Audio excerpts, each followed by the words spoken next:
Амархан сайн байцгаана уу Монголын ард түмээ. Миний бие 2010-аас 14 оны хооронд Эрин цагийн дуудлага нэртэй 100 цуврал нэвтрүүлгийн 5 хүндээ хүргэсэн билээ.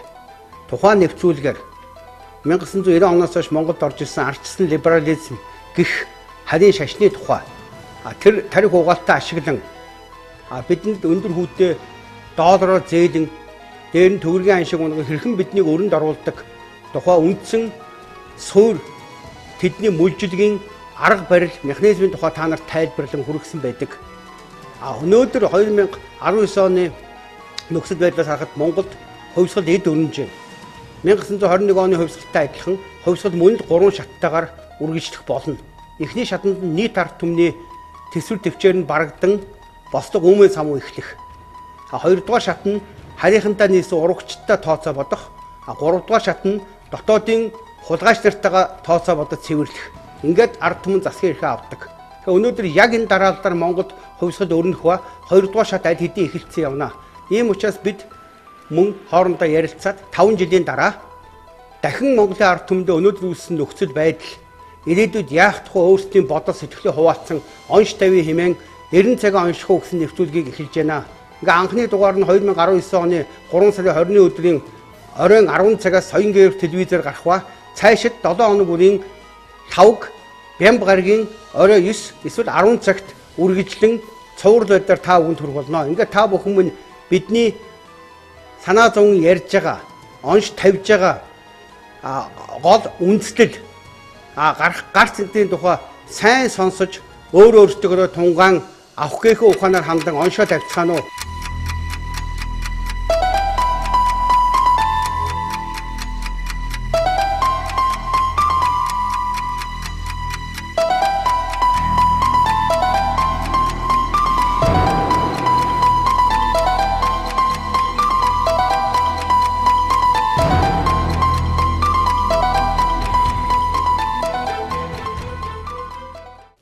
Сайн байцгаана уу?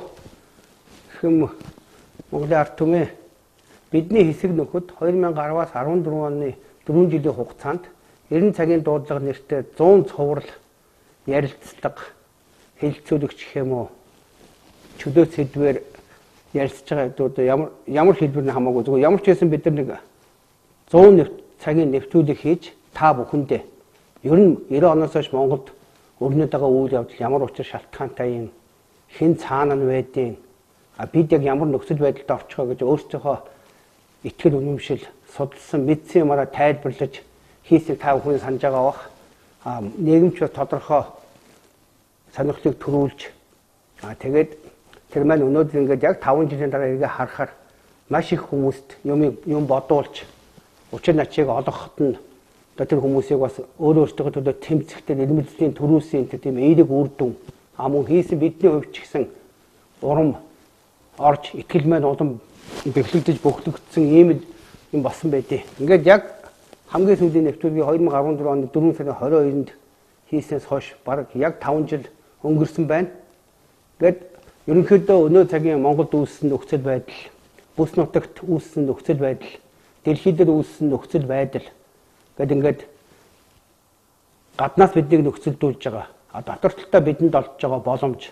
Дээр нь нийт Монголын ард түмний амьдрал ахуй, оюун санааны ерөнхий төлөв байдал, төрмөө нь ямар байгаа гэсэн энэ юмнуудаа ингээд харахаар дахиад нэг олон түмэндээ итгэл, сэтгэл, зүтгэл нэгтэй нөхдүүдтэйгээ нийлж бас нэг өөртөөхөө юу бодоод байгаа, тэрнээс хойш юу өөрчлөгдсөн, яг өнөөдөр байж байгаа бодит жишээ үйл явдлууд энтертэй холбон тайлбарлах тийм шалтгаан гарсан юм шиг санагдаад ингээд Эрин цагийн дуудлага хэмээх нэвтрүүлгээ Эрин цагийг оношлохуй гэсэн нэртэйгээр анхны дугаараа та бүхэнд хүрэхэд бэлэн болж байна.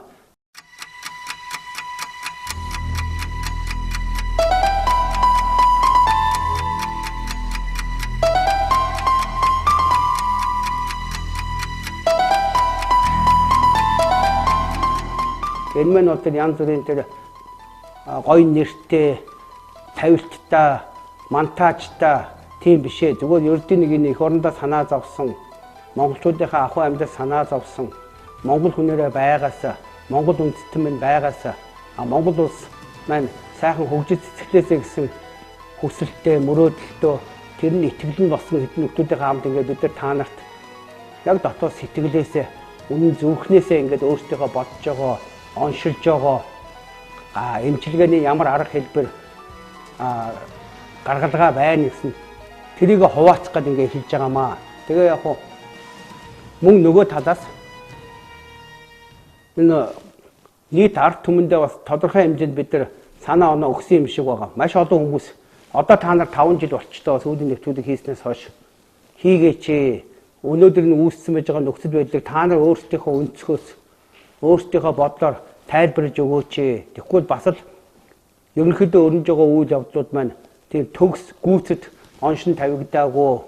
Нэгэнд оншин буруу дутуу тавигдж байгаа тохиолдолд эмчилгээний аргууд нь зөв сонгогдохгүй. Эмчилгээний арга нь зөв сонгогдохгүй тохиолдолд эмчээ зөв сонгохгүй гэх мэт ингээд ерөөсөө Монголд үүссэн сүүлийн 30 жилийн өвчин өшөө ужиграх эсвэл удаашрах эсвэл бүр хүндрээд бид нар ерөөсөө Монгол улсын хувьд сүрэх оршихуй үндсэн ч таслагдаж магадгүй юм их хэцүү нөхцөл байдалд өнөөдөр бид нар амьдарч байгаа учраас ингээд бидэд ярилцж байгаа шийдээд ингээд та бүхэндээ өөрсдөө санаа бодлоо хүргэе гэсэн юм аа. Тэгээ бид ерөнхийдөө 3 сэдв гэдэг юм уу да маягаар ингээд тойрч гэхдээ их өргөн хүрээнд та нартай ингээд өөрсдөө бодлоо ярина. Тэгээ та бүхэн минь ярьж байгаа яриан дундаас өөрсдөө сайхан авах гээхэн ухаанаар авцгаагаараа ерөнхийдөө одоо ингээд өдөр та хүмүүс бийж байгаа.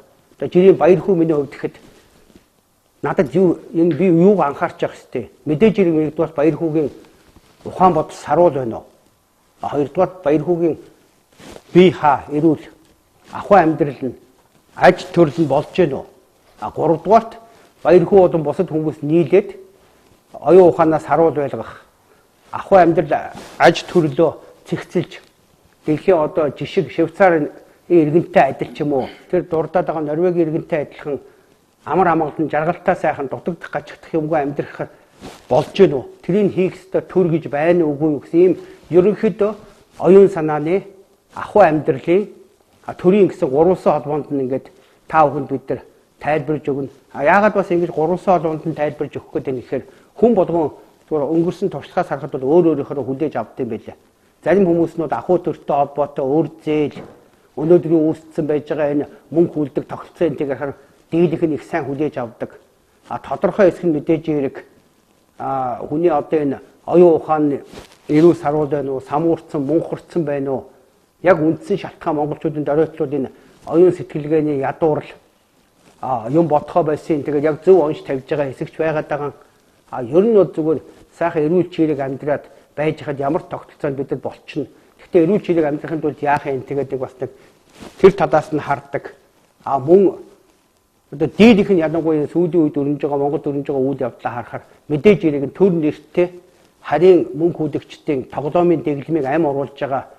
Одоо манайхан манан гэж их хэлээд байдаг. Ман ан намын дотор шургалтсан долларын эзэд буюу энэ мөнгө хүлэгчдэд барьцаалагдсан тэдний даалгавраар эсвэл тэдний одоо нэг тийм зарц боол маягаар их нутгийнхаа газар шороо тэднэрт зарах ард түмнээ барьцаалж зээл авч өөртөө тансаглахын зэрэгэд энэ ахуй төрийн байгууламж талаас нь маш их хүмүүс сонирхдаг учраас бид нар ингээд ерөнхийдөө энэ 3 сэдв дотор л та бүхэнд өөртөө бодлыг хүргэх юм аа. Ингээд манай энэ нэвтрүүлэгт маань одоо олонд Монголын ард түмэн бүгд таньдаг хүлээн зөвшөөрсөн хүндэлж явдаг. Одоо түүх зохиолч сэтгүүлт Наминчимэд маань бол түлхүү тэр монголчуудынхаа түүх, ёс заншил ер нь Монгол гэсэн буюу тэр оюун санааны талдаа түлхүү ярих бах.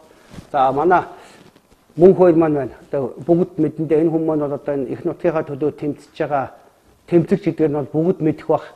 Ерөнхийдөө энэ манай эх орон гэж юу юм, эх оронч байх гэж юу юм, газар нутаг маань ямар учиртай юм.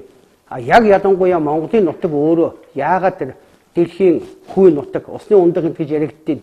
Яагаад монголчууд ер нь үе түүхэнд энэ газар нутагтайгаа холбоотой тийм баатарлаг үйл явдлууд хийдیں۔ Тэр талаас нь бас ярих баха.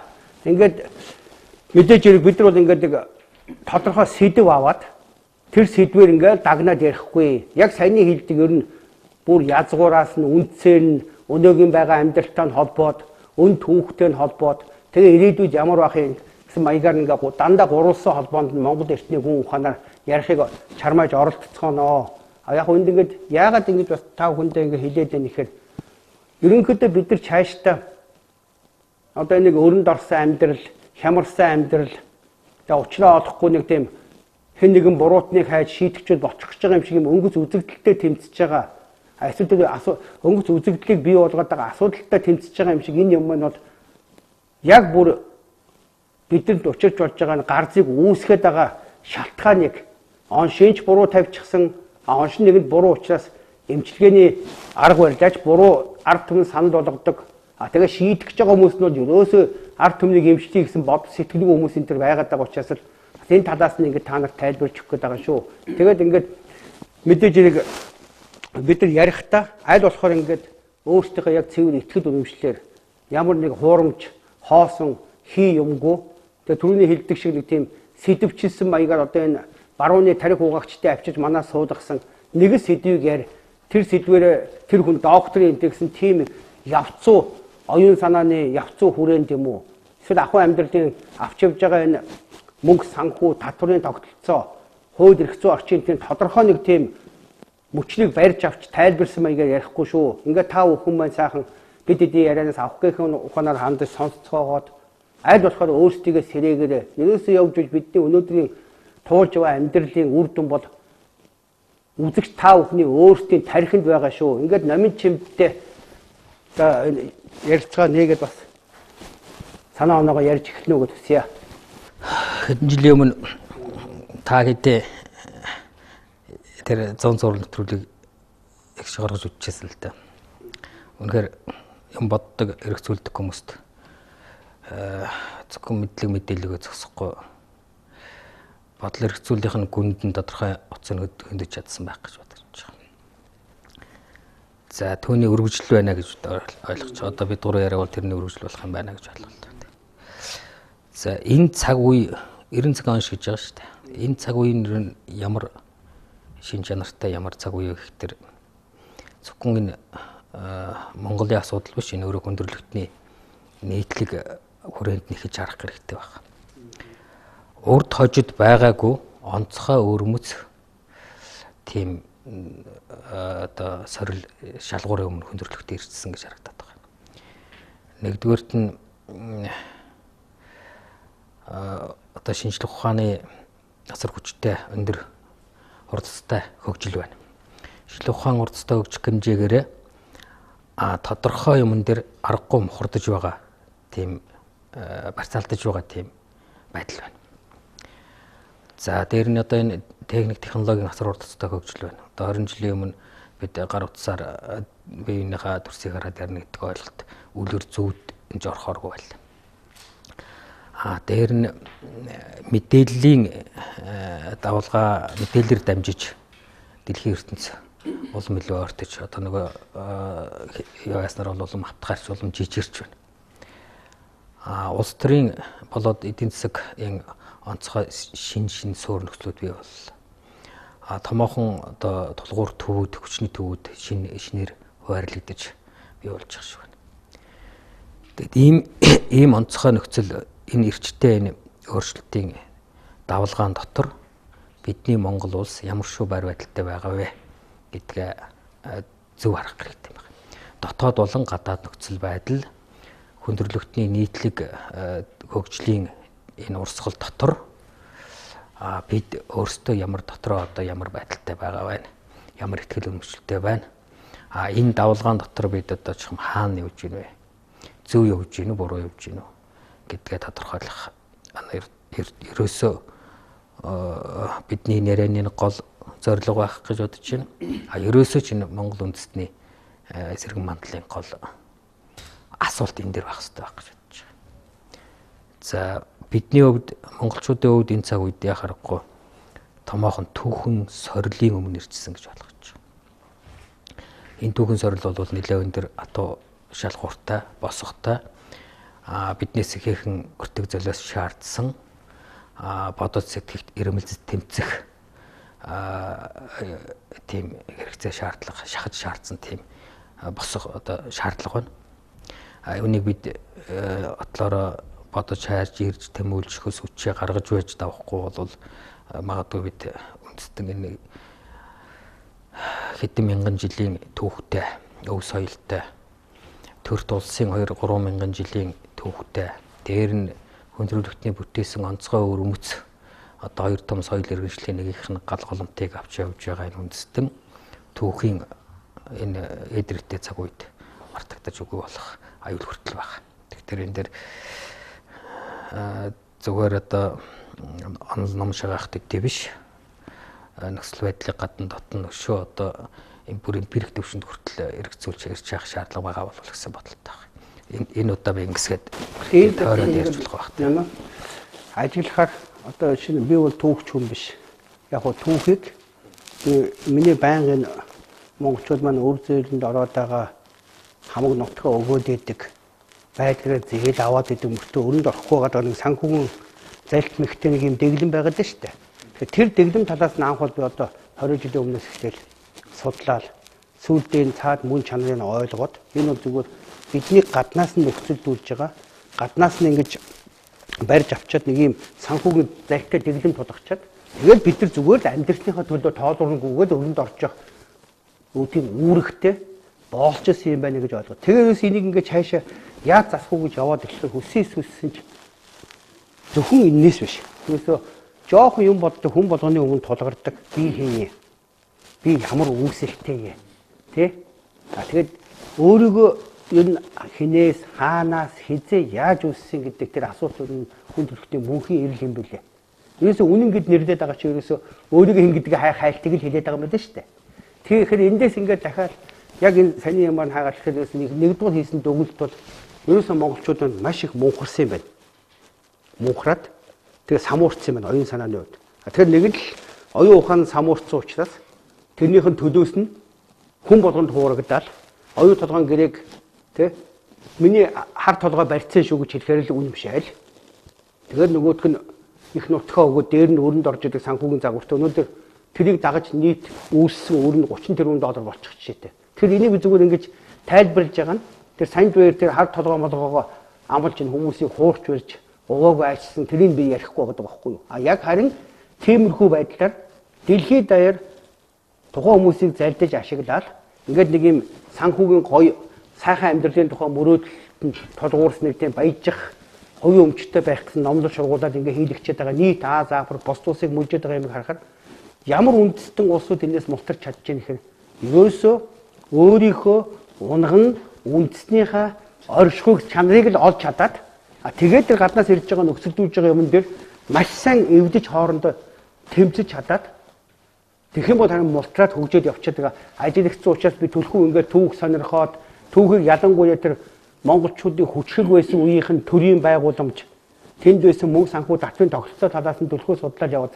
тэгээ эндээс яг үзэгч олонтой хэлэхэд та нарын ч гэсэн эндээс бас сайн бодцоогоо. Ерөөсөө энэ түүхтэй холбоотой нийт хүмүүсүүд 3 янзаар ангилагдаж болд юм билээ. Тэр түүхэнд хандж байгаа хандлагаараа мэдээж ингээд нэг одоо энэ манай Монголд байж байгаа хүмүүсийн дийлэгтэй адилхан аль ч улсын үндэстэнд өөртөөхөө өвөг дээдсэг нэг тийм юм байсан байлээ гэсэн хандлага.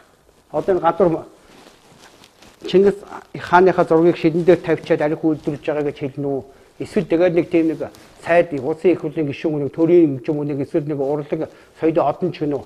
Тэр Чингис энэ төр гэдэг нэг тийм энэ бол үнэхээр тэр хүн бол тэр түүхээ мэдхгүй, өгөөсөхгүй. Эсвэл тэр түүх надад өөрт нь хамаагүй гэж байгаа тэр дийлэх байгаад байгаа. Тэгэхээр энэ тэнэг хүмүүс өөрийнхөө түүхэнд тэгж ханддаг юм билээ. Аль ч нийгэмд улс үндэстэнд. Энэ бол доод төвшин гэсэн оюун санааны. За дундад төвс нь бол ямар ч байсан бид нар жоохон ухаалаг хэсгүүд нь шүү дээ. Бид нар бол агуу их тэр Чингис хааны хойчс юм аа. Агуу их тэр Чингис хааны үлдээс нь газар нутгийн өнөөдөр тэгээ эзэн нь болоо сууцгааж байгаамаа. Бид нар тэр нь үргэлжлэл юм а гэж харж байгаа хэсгүүд нэг ухаалаг дундаж хэсэг байгаа. А яг бүр тэр цэцэн мэрэгэн ч гэдэм үү төгс тухайн нийгмийнхаа өвгөн бол тэр оюун санааны голомт байх хэвээр хүмүүс нь бол түүхийг өвөг дээцээгөө ирээдүгөө гэж харддаг юм билээ. Ирээдүгөө. Тэгэхээр эндээс энгийн юм байхгүй. Одоо шинэ үзэж байгаа монголчууд маань хэн Чингис энэ гэж нэг тийм нэг харийн нэг хүнийг хэлж байгаа юм шиг хандж байгаа хүмүүсд оюун санааны хамгийн доод түвшинтэй угаасаа бүх хүн залдуулж явах ёстой. Тийм одоо нэг юу гэж хэлэх юм бэ? Ихэл доод төвшингийн хүмүүс гэсэн үг байхгүй юу? Арай жоохон ухаалаг хэсгүүд нь бол бид нар Чингис хааны хойчтэйгээ нэг бахархаад, омогшоод ингээд тэгсэн мөртлөө бүр бас тэрийг нэг тийм өөрийнхөө амьдрал дээр бодит үйл болохгүй яваад байгаа. А их тийм сэцэн мэрэгэн тухайн үндэсний орших голомтын тулгын чулуу болсон сэтгэлгээтэй хүмүүс нь бол тэр их Монгол улсын түүх Тэмүүжин гэдэг хүү хэрхэн Чингис хаан болсон бүр чаяшлаад Атила хаан Модон хаан тэгээд Модон хааны анхны ахуй төр бий болгосон тэгээд ингээд тэрийг харж чадж байгаа буюу тэр маань өөрөө түүхэн процессор ирээдүйн болдгийг харж чадж байгаа хүмүүснүүд цэцэн мэрэгэн хүмүүс нь байгаад байгаа. Тэгэхээр бид нар ямар тохиолдолд бас энэ монголчуудаа яг ийм талаас нь сайн тайлбарж өгөхгүй л өнөөдөр түрүү яг ингээд энэ ярилцлагын ингээд ганц хоёр таньдаг залуучууд энтертэй хэлсэн жил. За баярхаа та нар бүр хит хамаагүй түүх мөн хэлдэг юм яриа.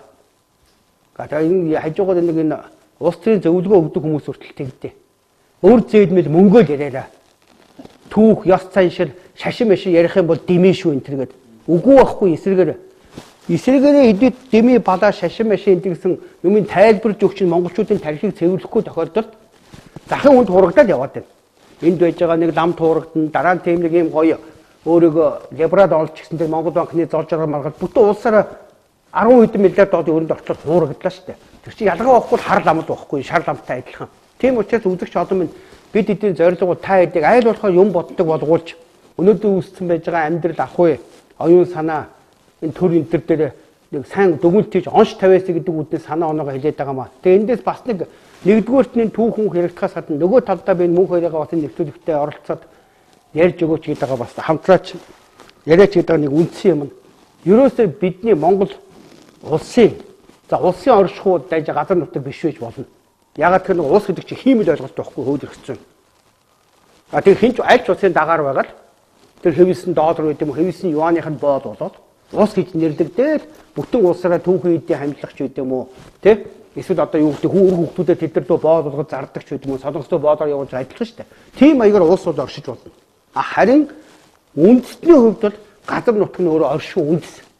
Тийм учраас Модон хаан тэр үндэстэн өөрөө улс болж өөрөхтэй газар нутгийнхаа л эзэн заавал байж явах ёстой гэдгийг чинь бид нар захиж үлдээсэн газар бол улсын үндэс гэсэн байгаа шүү дээ. Тий. Тэгэхээр яг энэ чиглэлээр бол би шинэ мөнх хоёроо яриад олон дүмэнд бол манай мөнх хоёрыг маань нэг тийм ширүүн яахаач буцахгүй тэмцэгч юм уу тийм буруу ойлголт яваад идэг. Би бол мөнх хоёртойгоо одоо маш олон жил явж байгаа хүн. Энэ хүн шиг ингэж энэ их нутгийг нарийн судалсан ямар учиртайг нь мэдсэн тэрийг олон дүмэнд ингээд тайлбарлаж гэдэг хүнийг мэдэхгүй учраас би мөнх хоёроо бүр энийг олон дүмэндээ хэлээд бас өөрийгөө хэн гэдгээ бас энэ нэвтрүүлгүүдээр сайн бас хүмүүст нөгөө нэг таниулжаасаа гэдэг хүслээр бас оролцоосаа гэж хүссэн. Тэгэхээр яг төлхөө мөнгөөр эхлээд ямар ч байсан та Монголын нутаг гэж юу юм тий? Чи баяр ярьдаг штэ. Тэрнээсээ ингээд нэг сайхан тий. Юу юм байлээ. Баярхүү таныг нэг хэлэхлээр би зүгээр бодож ирсэн дотор. За үз. Эрин цагийн дуудлага гээд явсан. За тэрийг хүрсэн хүмүүс хүрсэн байдал ингээл дамаагүй гадна байгаа монголчууд гадна явж байгаад ирж байгаа монголчууд ч юм уу тэр их ярьд юм бэл. Их үздэг. Эрин цагийн дуудлага гээл тэгэл таныг ярьдаг ч юм уу тэнд их хүрсэн байдаг. За манай доктор одоо их хөрөндөө байгаа хүмүүс ч гэсэн ялгаагүй л үдсэл байгаа юм бол тэгэхдээ харьцангуй илүү харсан байд юм билээ. Тэгээд ярихтаа зэрэг би бодож ирсэн зарим нь тантай уулзж байсан. Тэгээд тэр үеэр за эрин цагийн дуудлага гээд явсан. Дараа нь юу болох вэ гэдэг. Тэгээд за нэг ямар нэг юм одоо хэлэхгүй болохгүй байна. Ерөөсөө бид нэг хандахгүй болохгүй байна гэл ингээ яригдаж явж байгаа. Өнөөдөр биелэл болж байгаа. Энэ завшаан бол их сайхан одоо яг л зарим үед цагаа олсон гэх нэг тодорхойлж идэг штэ. Тэр шиг байдал нөхцөл үүсгэж байна удаа гэсэн юм олзуурхал надад бол төрж байгаа. Тэгээд түмэн жилийн хэрэг явдлыг учрыг тунгааж мянган жилийн ирээдүйг өнөөдөр бүтээнэ гэдэг өгдөөдсөн нэг захиж үлдээсэн юм зүйл их таарлаж байна л да сүлээд. Хүмүүстэй уулзаад ярихад зарим зүйлээс уншиж харж байхад бидний өгдөөдсөн Монгол гэж одоо өнөөдөр бүтсэн улс байгаа. Бид монголчууд гэж нэрлэж байгаа бидний өгдөөдсөн маа тийм ээ. Тухайн үед янз янзын нэр хаягтай их урт хугацааны мөчлөгд явсан боловч ийм л зүйлийг захиад байж. Тэгээд өнөөдөр тодлон ихтэй зэрэг үндсэндээ тэд маань бидний өгдөөс маань ер нь бол нэг 5 зүйл дээр их базаж тэгээ улсынхаа авч явах ухааныг одоо чагталж ингээд зангидж онл төрийнхөө онлыг гаргаж ингэж явсан тухай би одоо сүүлийн үед эргэлзэхгүй болж байгаа. Их олон сонсож байна. Зүгээр янз янзын юмнууд их сургуульчуудыг үзэж जैन хүмүүсийн одоо учир мэдэх хүмүүстэй нэлээд уулзаж ярилцж जैन зүйлүүд бас нагдлах гээл нэг жоохон юм үлдэх юм бол. Тэгэхээр тэр дотор юу гэж тухайл үзээд өгөх хэрэгтэй яг тухайн цаг үедэд за Монгол маань өөрөө ямар ч гэсэн төр төсний хувьд бол бид нэг 4000-аас доошгүй жилийн уламжлалтай байна гэдгийг бас сүүлийн үеийн судлаачид бол нэг эргэлзэхгүй тогтоож эхэлж шүү тийм ээ. Жохон доошгүйгээ цаашаа бас байна гэсэн санаа гарна. Тэгээ хүн гүрний өөрийн одоо үүсэл мандлынх нь үе шат ихтэл нэг 2000-аас 1000 гаруй жилээс доошгүй хугацаанд үргэлжилсэн байна шүү дээ. Тэгээ яг хүн гүрэн гэж нэрийдэгдэх одоо тэр дэлхийн тавцан дээр гарч ирэх гүрэн гэж одоо хүлэмжшэрэгт хүртэлх тэр төлөвчлөг үе шат ингэж тэрнээс цааш нөгөө модын шоныгийн үеэс л 2200 гэдэл нэрэлдэг чинь дахиад цаашаа 1000 гаруй байна. Тэгээ цаашаа дахиад тэрний угтал үеийн төрөө үе гээл ингээл яриад байна тийм ээ. Тэгэхээр энэ хэрэг явдлууд өөрөө түүх, өв соёл, уламжлал гэсэн нэг тулгуур гурван ойлголттой бид тулж саяын хэлдэг нэг төвөн жилийн хэрэг явдлаа нэг хэсэг харах. Тэгэхээр тэр хүртэл харж чадахгүй л өнөөгийн бид нар яаж яваад боломжтой хэмжээнд 4 жилээр хараад байв. 4 жилээр хараад байв гэж ингэ тунгаах нэг эхний юм. Энийг бол одоо нөгөө одоо өв соёлд өөрсдийнхөө өөрийн бодолтой тархины тусгаар тогтнол эдэр гэж хэлээд байгаа юм. Ер нь хэлсэн байгаа юм. Үлдээсэн байгаа. Гэхдээ энэ өөрөө одоо ойлгох хэллэгээр бол ер нь бол мөрөө аль болох хол харахыг хичээ. Тэгэх юм бол нэг ойролцоогоор нэг хэмжүүрээр бол нэг хэр зэрэг харж чадсан тэр хэмжээнийхээ 11-д нэг ирээдүгөө өнөөдөр тодолж болно шүү л гэсэн санаа. Тэгвэл бид нар урагшаа яваад нэг 1000 жилийг харж чадах юм бол нэг 100 жилийнхаа ямиг харах юм биз дээ тийм. Өвгдийн захиасаар бол үлдээж байгаагаар бол. Тэгэхээр хичих хэрэгтэй болж байгаа. Тэгээ миний олж ойлгож байгаагаар бол ядаж нэг 700-аас доош жилийн юмыг бид нар нэг нэлээд тодорхой юм чинь нэг харцгаад дүгнэж зөгнөхгүй л сүүлийн 30 жилийн үйл явдал эсвэл одоо тэрний өмнөх 70 жилийн нэг эзэмийн үе тэгээд тэрний манжи 270 жил орчим эсвэл нэг тэрний өмнөх 200-аад нэг баг хаад ингээд байгаа самуурлын үе тийм ингээл нэг энэ хүм богинохон мөчлөгүүдээр аль нэг дээр нь илүү их ингээд туушир тогтоол ингээд дамаагүй өнөө цаг дээр илүү хүн тогтомхой юм чинь тийм ээ урагшаа харахаас залхуурдаг байна шүү дээ. Нэг бол одоо тэрэндээ хүрэхсээр төгшөөдөг нэг юм байна тийм ээ. Тэрийг та түрүү хэлээд шүү үгүйсгээд юм лээ. Түүх ярива эдрэг гэдэг нэг. Тэгвэл түүхэл ярихгүйгээр бид нар бол ойлгохгүйгээр өнөөдөр Монгол гэж нэрлэгдэж байгаа Монгол улсын иргэн гэж байгаа хүн тэрнээс татгалзаж байгаа тэр бол өөрөө Монголоо олоогүй хүн гэсэн үг. Тийм ээ. Тэгж эднэртээ хэлмээр байна. Тийм учраас ах トゥ нар минь энийг тийм үг хэллэг хандлага байгавал энийг одоо бод тунгаахгүй бол бид чинь мөхөн сэхлийн зааг дээр ирчээд шүү дээ.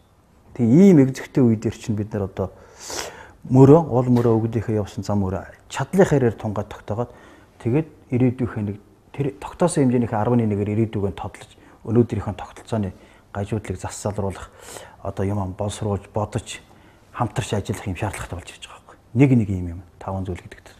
Энэ уул мөрөөл сайн харна гэсэн түүхээ сайн харна гэсэн санаа. Нөгөөх нь болохтон зэрэгэд энийгээ дагаад тэр төлөвсөн үеиштэй өөрөө би хэн бэ гэдгийг олох юм болчихж байгаа. Одоо бид та хоёр маань түрүү зөндөө ярьж Монгол хүний тухай ер нь Монгол хүн гэж ямар учиртай эндээс л тодлогд. Тэгвэл би өнөөдрийн Монгол хүн ямар байдалтай ямар үүрэгтэй энэ явж ирсэн зам өрөөс юуг өгүүлж авчихад тэрийг яагаад баттах хэвээр болсон юм. Тэ Монгол гэдэг юу га дарахлах хэвээр юм. Хожим хойчтой яг энэ байдлаараа дарахлаж үлдээх утга учир нь юу юм гээд яг өөр дөр өнөө цаг дээр өөр дөр нэг авч үзэх дараагийн нэг хэмжүүр байдаг. Энэ бол одоо яг уу ингээд хэлээд яриад байгаа зүйлүүдээр цусан тусгаар тогтнолч гэдэг юм уу ер нь Монгол хүний дархлааны тухай асуудлуудыг сөхөд тавьсан юм хэсгийг харахлаар тэгээд дараагийн 3 дахь зүйл нь болохтой үе шатнд заавал хэмжих хэвээр нэг 5 хэмжүүр байна гэж би онж үзээд байгаа. Тухайн цаг үеийн онцлохын тулд бид нар ч Эрин цагийн онцлохын тухай ярьж байгаа юм чинь. Онцлохын тулд 3 дахь цаг зайшгүй хэмжүүр болохтой зэрэг орон зайны хувьд авч үзэн. Бид одоо бас түүхтэй бүх юмтайгаа уйна. Сая ярьсан хоёртойгоо дараагийн яригдах хоёр зүйлтэйгээ заавал уйгддаг. Тэгэхээр энэ яг хөөхтэй бид нар ямар хуу орон зай цаг нутаг дэвсгэртэй түүхийг гítэлж туулж ирж. Тэр дотор шимэгдэж багассан юу болж юу? Тэлж тогтсон юу болж юу? Гүрэн болоод одоо байж байгаа маань ямар байна? Тийм ээ. Тэгээ энэ хэмжүүрээр авч үзээд одоо дэлхийд дээр бидний орон зай гэдэг чинь бас өөр их харьцангуй ойлголт шүү дээ. Одоо өнөөдөр бидний хүлээмжшэргэж байгаа хэм хэмжүүр одоо Монгол маань ямар байна? За нутаг дэвсгэрийн хувьд тийм байна. Бидний одоо түүх өг соёлын хүлээмжшэрж байгаа байж бид нар өөрсдөө тэрийг хүндэхгүй хэн хүндэх юм гээд ер нь тэгээ өөрөөс хамаардаг тийм ээ. Энэ нутаг дэвсгэрийн бүр бүтэн байдлын баттах юмыг нэг хэмжүүр болгож хэр явж гэнэ гэдгээ өнөөдөр оншилдог юм байна. Өмнө яаж явж вэ? Хэр байр гэж цаашаа яах вэ гэж тодлох. Нөгөө л 11-ээр тодлох чадамжаа дахиад хөөдөг юм байна л. Тэгэд өөрийгөө онш ингэснийхээ ард дээр болохтан зэрэг чинь за энэ бүгд дээр энэ гурав дээр тулгуурсан түүхтэй, зам мөртэй, үндэстэн болсон, улс болсон, мандаж буурч байсан. Тэгээд өнөөдөр тийм байна. Одоо ямар байна дэлхийд ихэнд гэсэн байдлын тогтоогоод бид бол бас уламжилж явж ирсэн ахуй маань. Өнөөдөр бид хэр алдчих тийм ээ. Одоо ингээд өөр ширэнд орсон гэдэг чинь явсаар байгаа нэдэр дээр би бол ингэж боддог шүү дээ. Ерөн зүгээр бид өөрсдөө арчаагүй болох үедээ л аргагүй бусдын өрхөнд орж явж. Бид өөрсдөө онолтой тийм ээ. Өөрийн гэсэн бодлоготой улс уран байх, тийм монголчууд байх үедээ бол мандаж бодорч дэлхийд тэр онол ёсон тогтоож явсан байна гэдэг тийм. Тэгэхээр энэ тэрнийхээ уг сурвалж юугаа алдахгүй хаа ахуй буюу тэр уламжилж ирсэн олон мянган жил уламжилж ирсэн одоо саяхны хүртэл алдраагүй гол ноён нөр юм болж ирсэн одоо нэлийн дэнжиг нэж байгаа нүүдлийн соёл ахуй амьдрал маань байна шүү дээ. Гэхдээ одоо бол их эгзэгтэй цаг үе дээр ирсэн тийм. Хүмүүс янз янзаар тодорхойсон байдаг. Сүүлчийн Монгол бол сүүлчийн нүүдэлчдийн одоо юг өв соёлыг одоо энэ суурин иргэншлийн төрөмгөлөөс одоо тест авч үлдэхүү хоснол байж чадахгүй гэдгийг шалгуур болж байна гэдэг янз янзаар тодорхойлдог шүү. Гэтэл бидний мөн чанар юм аа тэнд их гол зүйл байж байгаа. Тэр ахуйг уг саруулж байна тийм. Гэхдээ зэрэгцээд яах вэ одоо гэдээ бас бодно шүү. Нэгэнт бий болсон нөхцөл байдал суурин байдал дээр яаж зохистой байдлаа авч үлдэх вэ гэдэг. Ингэсэн дөрөв дэх зүйл энэ хоорондоо ингэж уйлддаг юм байна. Тэгэд энэ бүгдийг зохицуулах одоо миний олж мэдсэн одоо оншин хэрэгтэй гэсэн санаагаар би хайж өгч байна л да. Тэгээ эндээс цааш их явах гэж бодож байгаа. Дараагийн зүйл болохоор мэдээ төрийн тухай. Энэ бүгд дээр тогтсон төр тийм ээ. Ийм дөрвөн тулгуур дээр тогтсон төр өөрөө энийгээ яаж зохицуулж жинхэнэ тэр улсынхаа энэ талуудыг авч үзсэн тогтоосон зохистой байдлыг хангасан зөв төр байх юм бэ гэдэг. Төрийн байгуулалтын тухай асуудал. Энэ тавыг ингээд их дурдсан байдığım байна. Энэ чухал шүү гэж их загсан байдаг байна өгдөөцсөн маань. А дэлхийд ихэнд энэ өөрөө түгсэн байдığım байна. Би ийм зүйл их баттай болсон. Ягаад гэвэл зэрэг Монгол төрийн дөрвөн тулгуурт бодлого гэж онол гэж нэрийдэж явж үеийн үед. Өөр тэр үтгэл 13 дугаар зууны үед одоо тэрний өмнөх үед 13 гэдэг наривчтад ярих юм бол бүр 1206 оны өмнөх үедэд байсан гадны судлаачдын юм тийм юм шиг байна таамаглаж ирсэн. Хожуу үед норж ирсэн нөгөө заншлаачид Марко Поло хэн Урбрук гэх мэтийн Урбрук нөгөө юу чинь юм бэлээ? Планокарпени юу? Тий. Планокарпени гэдэг гэх мэтийн нөхдүүдийн үлдээс юм энэ дээр дурддагдсан байх шүү дээ. Тэгэхдээ яг энэ ийм хүнээрээ Монгол төрийн дөрвөн тулгуурт бодол юу онол гэж нэг юм байна. Эд хоорондоо тэгж ярьж тэг юм явдаг юм байна. Тэгсэн хэрнээ чухам юун сайн мэдэгдсэнгүй нэг юм байна гэдэг ийм байсан байх шүү дээ ч юм уу тий. Байдаг юм байна. Тэгээ хожуу үеийн бүтээлүүд үлдсэн тохоо би олж харж илээ. Их олзуурхаж бүр баталгааж ирэх байлж. Тэгээ бид бол ингээд онцлохын тулд лавл зүгээр миний л одоо ойлгож байгаа юм юм дээр нь тулж энэгээр шалгуур болгож ингээд авч үзэл явахад бол олморч юм шиг. Яг ингээд одоо ингээд яг бид тэгэл сайхан цуглаал арт түмнийхээ төлөө санаа зовоод тэг яг өндөөд бид арт түмнээ санаа зовж ярьдаг хүмүүс шүү дээ өөрийнхөө төлөө биш. Тэнийг бол ичээд би бол хаалт юунд ч чин сэтгэлээс явсан зам байна бид туусан юм байна. Одоо бидний 20 хэдэн жилийн амьдралыг бол яаж үтсэн энэ хүмүүс үнэхээр арт түмнийхээ төлөө тэр арт түмний чи амьдралын бүр оршихын үндэс болсон газар нутгийн төлөө яваад байна гэж бол одоо хинж маргалдахын эцгүй явж байгаа. Тэр энэ дэр их энгийн байдлаар өнөө цагийн их муудсан ялангуяа нэг сүүлийн 30 жилд энэ арчилсан либерал үлгэрээр хортцсон хүмүүст Монгол үгийнхаа утгаа сонгодог Монгол үг хэл. Тэр миний утгыг юусаа нэг мэдхэ болцсон хүмүүст нь тэр их өчүүхэн ботсон тэр ингээ хатан гарцсан тарих нэг баг худалчуун нэг 10 20 үгэнд энэ тэр юм ойлгодог хүмүүс энтерт задарч ойлгодог болгоход өөрөө айгүй чухал юм билээ. Тэгэхээр би нэг ямар санаагаар хэлээд байна гэхээр одоо ингээд бүр болж өгвөл ингээд нэг жоохон иймэрхүү тий уган ингээд энэ яг л өнөөдөр хүртэл бидэрт байх хэрэгтэй гарцаагүй жамын юмнууд واخгүй энэ ёс заншил нь тэгээд уламжлаж ирсэн юмнууд чинь. Гэтэл энийг ингээд яг тэр өвөг дээдсмэн ч гэдэг юм уу яаж явж ийсэн ингээд яг тэр ухагтхан ойлголтоор нь тэгээд тэр үеийнхэн тэр ухагтхан илэрхийлсэн үгээр нь ингээд илэрхийлэхээр өнөөгийн залуу хүмүүс ойлгодгүй монгол хэлээ мэдхэ болцсон. Тий тэгэхээр тэр үгийг ойлгуулахын тулд тий би одоо шинэ сүүлийн 4-5 жил энэ ямар зайлс сурсан гэхээр эхлээд тэр доллартай харьцаж байгаа төгрөгийн ханшнаас нь болоод ханш нь унаад мөн үү.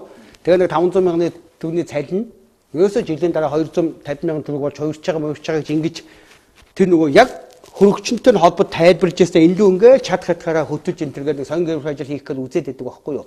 Тэгэхээр саяны хэлдэг ерөөсөө их энгийн юм үзэж байгаа олон байна. Дандаа ямар нэг одоо шин манай Мөнхбаяр ярина уу, Наминчимэд ярина уу, Баярхүү ярина уу, та нар өөр дөрөө тэрийг тусгаж аваач эхний удаадаа ярьж байгаа юмыг.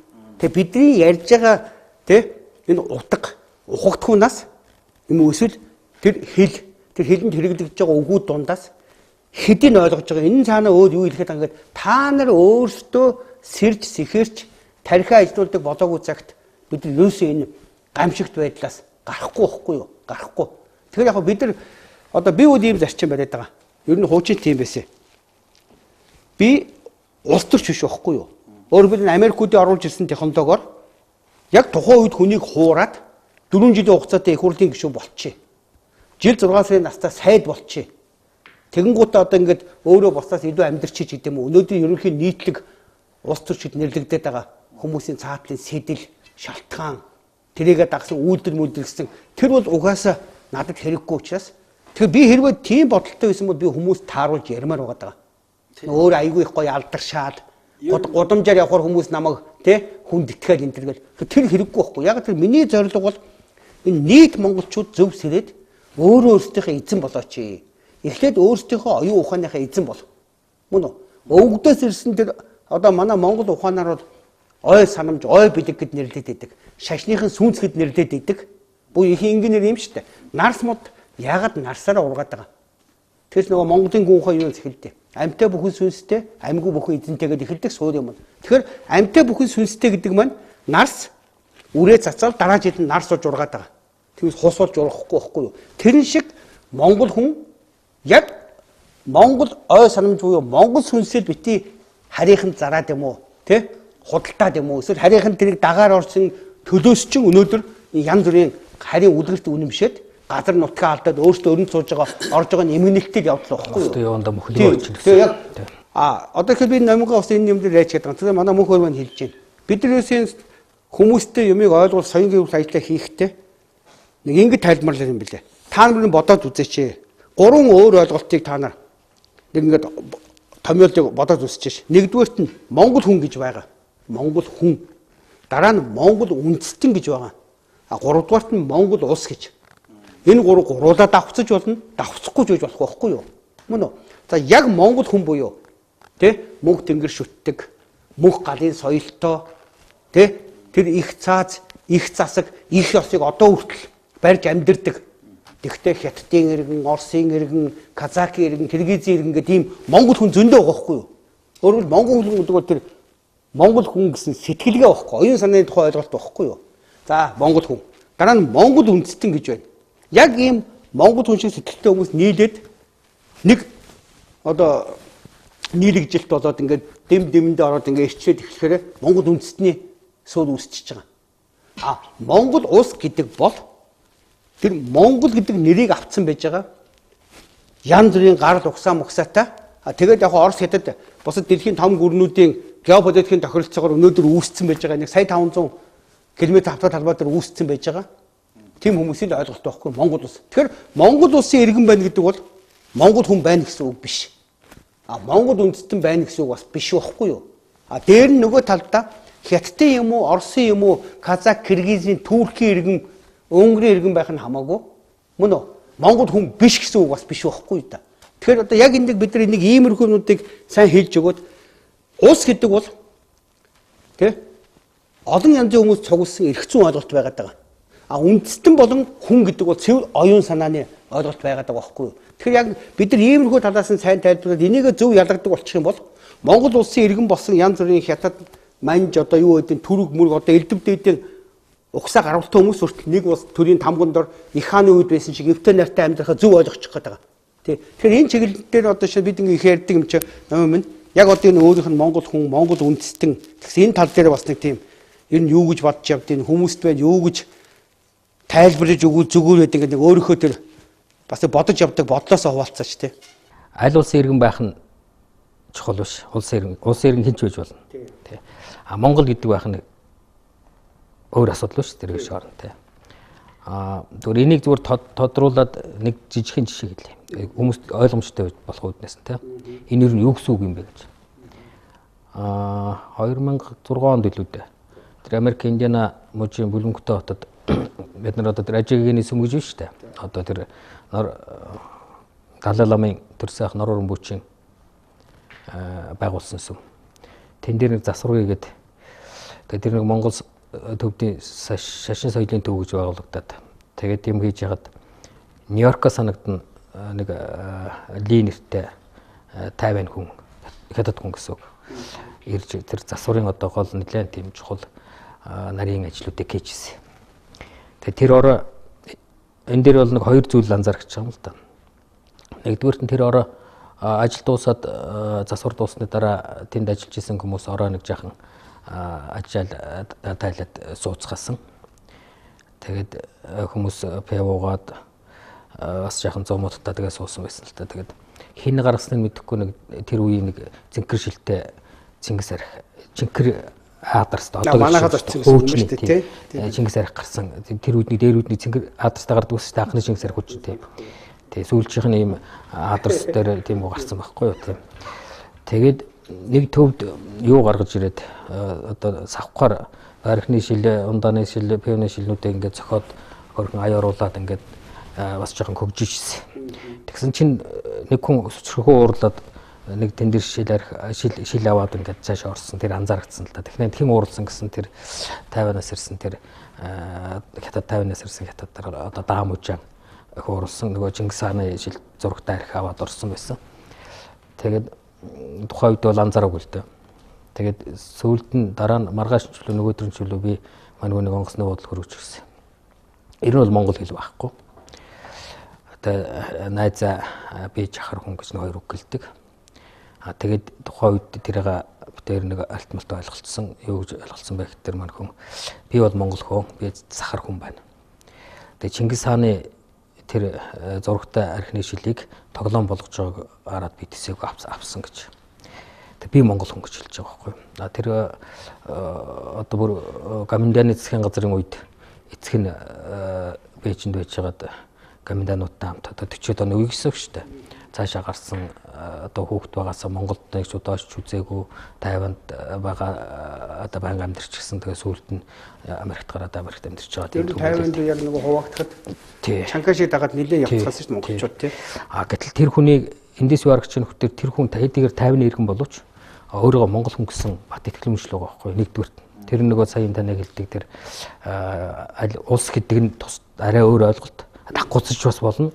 Тусдаа байж болно. Тэр ямар хүн байх нь бас өөр ойлголт гэж. Энийг нэлээд энэ жишээ нэлээд тодруулж байгаа. Хоёрдугаарт нь тэр хүний итгэл мөчлөг. Өвөг дээдсээ монгол үндэстэн угсаага гэсэн тэнийг эрхэм сэтгэл хэдийгээр монгол хэлгүүч гэсэн зүс царай монгол биш болчихсон ч гэсэн тэрийга гэсэн эрхэм сэтгэл байгаад байгаа хгүй. Тэр эрхэм сэтгэл нь юугаар ажиглаж шинэ хөхтөр Чингис хааны зурагтай архины шилийг тоглоом болгоод дээр нь тавьчаад савхаар зохиод дуу оруулахыг мань хүн төвчж чадахгүй. Гэтэл бид бол тэр чинь октор харж ш. Тэр чинь одоо шийж яан вааж яан хог дээр айчин Чингис хаанахаа архын угаа зодтолж яан бойлон болж ш. Энэ дээр хоёр дахь анзаарч байгаа бол тэр хүн өөрийгөө монгол гэдгээ мэдэрсэн. Тэрийг монгол ухсаа гарлаа Чингис хаанаа дээдсэн тэр эрхэм сэтгэл бас давхар харагдаад байгаа хгүй. Ийм хоёр юм анзаарчлаа юм л да. За ер нь ягаад энэ жишээг энэ уул маш энгийн жишээ. Одоо ингээд тийм сүйдэл хорог одоо юу гэдэг судалгаанд хамрагдахаар ууших жишээ байхгүй. Гэхдээ энд саяын гэлдэг хоёр чухал зүйл байна. Монгол хүн гэж хэм бэ гэдгээ бид эхлээд тодорхойлох хэрэгтэй л да ерөөсөн. Бид жишээлбэл би Наминчимэд гэдэг хүн би гэдгээ хэм бэ гэдгээ тань мэдэхгүйгээр би уршаа явах болцоо байхгүй. Хөгжих болцоо байхгүй. Амжилтанд хүрэх болцоо байхгүй. Одоо би ямар чадвартай юм одоо юунд авьяастай юм юу эрмэлзэн хүсэж байгаа юм ямар орчинд байвал одоо илүү одоо миний авьяас хэлийг дэлгэрэх юм усан дотор байх юм уу юун дотор байх юм гэдэг шиг түүнтэй яг адилхан одоо тэр Сократыг хэлсэн үг шүү дээ өөрийгөө таних гэж өөрийгөө таних юм бол ертөнц шинэ өмнө хаалгаа нэ гэж өөрийгөө таних юм бол бүх юмны эхлэл болно орчлон таних болно гэж яг түүнтэй адилхан үндэстэн болгон бас өөрийгөө таних хэрэгтэй тэр дундаа манайх шиг Монгол үндэстэн бол онцгой үндэстэн гэдэг байгаа шүү дээ ягаад онцгой гэдэг талаар бид нар тусдаа ярина онцгой гэдэг маань бус түнцнээс илүү онцгой илүү дээгүүр одоо гэсэн утгаараа биш ер нь онцгой өрмөц шин чанартай гэдэг утгаар нь хэлж байгаа тийм. Тэгээд тэр монголчуудын өөрийгөө таних мэдэх энэ процесс үйл явц олон жил одоо хаагдсан санаатай болон санамсаргүй байдлаар хаагдсан юм байна. За дундад 100-ны үед тэр буддын шашин нэвтэрсэн буддын шашны одоо шашныхын гүн ухааныхын үүднээс бол одоо ихэд хүндтгэх нь одоо таны мэдгүй бол агуу том таны мэдгүй нь буддын шашны таны мэдгүй шиг тийм том таны мэдгүй одоо шүмжлэх арга байхгүй. Үнэхээр агуус таны мэдгүй байна. Гэхдээ ялангуяа буддын шашин шиг тийм гүн гүнзгий танин мэдгүй өргөн төмөн олон түүхтэй хинхтэй одоо мухар сүсэг догматик болж тардаг. За тэгээд дээр нь Монголд яг тэр 200 гаруй 300 гаруй жил буддын шашин төвөнд дэлгэрхтэй сүүлийн дэлгэрхтээ төвөнд дэлгэрхтэй бол үндсэндээ баг үндэсний мөхлийн хэмжээнд хүртэл аваад ирсэн тийм гашуун сургамж байна. Одоо тэрний жишээ гэхэд одоо нэг 100 гадхан жилийн өмнө 20-д он 1910-аас 20-д оны үеийн түүхэн одоо статистик мэдээнүүдийг харахад бол одоо эн чинь улс гэхэд хэцүү ойж бумар мэдээлэлүүд байгаа шүү дээ. 100 хүний нэг нь агас уус өвчтэй 6 хүний нэг нь дугуйнд олбогтол гэж байна. Бид гурвын нэг нь лам байжсэн. Улс орны хэмжээнд баталгаа амлах шаардлагатай байсан нэг баталгаа амлах шаардлага гарцаагүй байдаг. Гэтэл зэрэг арим нь 5-6 мянга байгаад байдаг. Гэтэл ламдар нь 80 мянга байгаад байдаг. Улс орны хэмжээнд нөхөн үржих шаардлагатай байсан нэг бол гарцаагүй байгаад байдаг. Гэтэл 3 эрдэмтний нэг нь одоо тэрнийг татгалцсан байгаад байдаг. Гэхдээ бодвол дээр татгалцсан үгүй нөгөө янз бүрийн гэрүүлээс одурах одоо асуудал нэлээд задгаа байсан. Тэр үеийн түүх баримт үзэх юм бол тэрийг үүдэмэр нотлох болцоотой. Тэгээд тэрний үр дүнд явах тэр нөгөө янз бүрийн халдварт өвчин нэлээд өргөнгөрөн 50-аас дээшүүгээр гарсан тохиолдол байна. 3-дугаарт нь үйлдвэрлэх хүчин хэрэгтэй байсан нэг үл үнэхээр хэрэгтэй байсан. Гэтэл 3 сайхан эр хүний нэг нь үйлдвэрлэх хүчин оролцдоггүй. Одоо нэгэн баялаг бүтээхэд оролцдоггүй суугаад байдаг. Нийгэм баялаг бүтээхэд оролцдоггүй махэд ядахта оюуны баялаг бүтээжсэн нөгөө оюуны баялаг бүтээсэн түүх бол бий. Гэхдээ яг нийтлэг олонныхоо хувьд бол олон төмнийхөө хувьд бол мухарс догматик болж өөрсөн. Тэгээ энэ буддын шашин дэлгэрсний сөрөг нөлөөлөл бас их байна. Хоёрдугаар үе шатлалны үеэр социализм гарч ирсэн. Социализм гарч ирээд бидний монголчуудыг тодорхой хуваар одоо урагш ахиулсан тал байгаа. Одоо Оросоор дамжуулаад барууны шинэ соёл иргэншил гэгддэг тэр зүйлтэй танилцуулсан улс орнд байх ёстой бүх салбар оюуны болоод улсаар дэвших бүх салбаруудыг тодорхой хэмжээгээр суурин тавьж өгсөн тусгаар тогтолтыг баталгаажуулж өгсөн гэх мэт олон эерэг тал байсан ч гэсэн нөгөө талаараа юу вэ гэхээр нөгөө монгол хүн гэдэг язгуур мөн чанарыг биднээс улам холдуулаад өгчсөн. Тэрний дараа энэ сүүлчийн 90-ад гарсан оноос хойш гарсан энэ арчлал гэдэг америкизм либерал үзэл бол өнөөдрийн бүр буддизмын 300 жилд социализмын 70 жилд хийж чадаагүй юмыг маш богино хугацаанд бүр ингээд уруу наруулаад хөмрүүлээд тутгаа хийчихсэн эмгэлд үзэгдэл харагдаж байгаа юм л да. За ер нь товчхондоо тодорхойж хэлэх юм бол бид ялагчсан хардсан байхгүй. Ялагчсан гэж байна. За ингэхтэр бол олон хүмүүс гайхах байх. Юунд хаана хинтээ байлдаа ялагчсан бэ гэж. Дайм байлдаа өнөөдөр дэлхий дээр одоо галмс уралзуулаад хоорондоо байлдаж байгаа ард түмнүүд байна. Ялж ялагдаад. Энэ бол нүдэн дээр харагдаж байгаа үйл явц.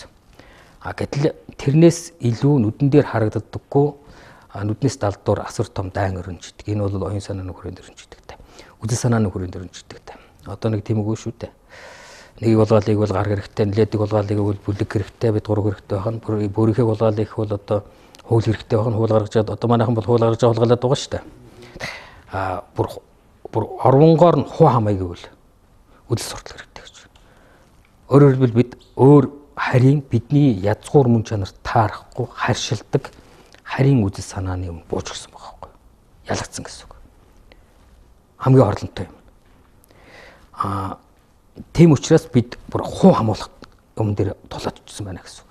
Энэ дээр л бид нэр анхаарч зэрэг бол та түрүүн хэлсэн тэр нэг бид нүдэнд харагдж байгаа тэр нэг эдийн засаг энэ үйлдвэрчлэлт энэ төр дээр л асуудал олж хараад байдаг. Гэтэл яг жинхэнэ юмны мөн чанарт нь асуудал юун дээр өгөх тэр энэ оюун тэр дотор байгаа. Тань мэт дотор байгаа.